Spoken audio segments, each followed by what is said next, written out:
陳沛良議員，多謝主席。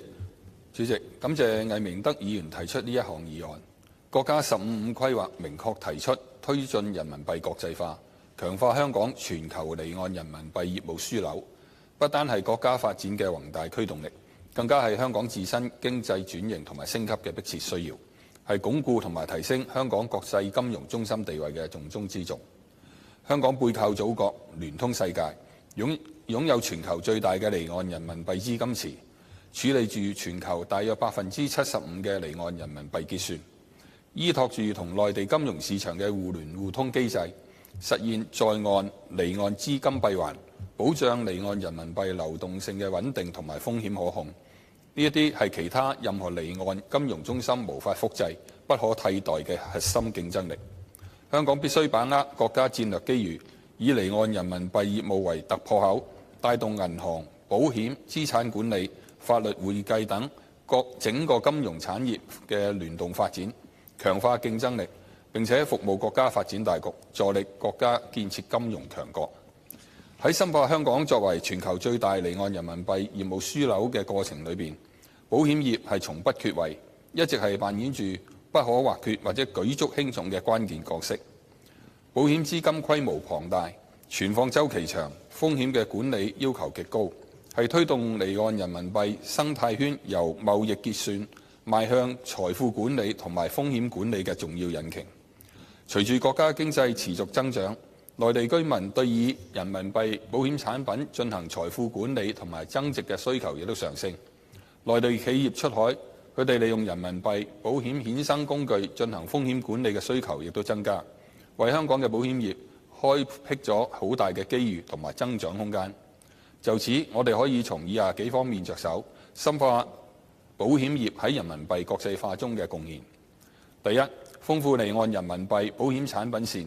香港嘅人民幣保險產品收益穩定，風險較低。除咗對內地居民有吸引力，喺地緣政治嘅影響下，亦可以吸引東盟及中東地區多元化嘅資金，進一步強化香港作為連接國際資本同埋國家發展機遇嘅重要樞紐。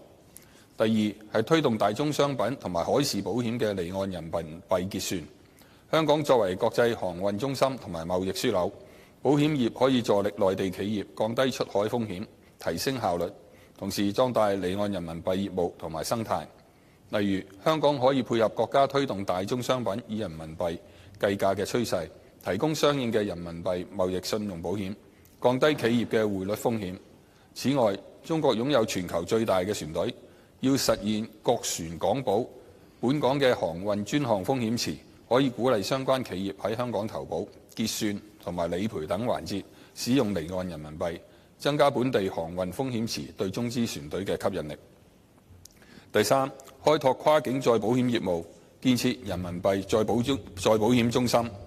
越嚟越多嘅內地企業出海參與一帶一路嘅地區嘅基礎設施項目，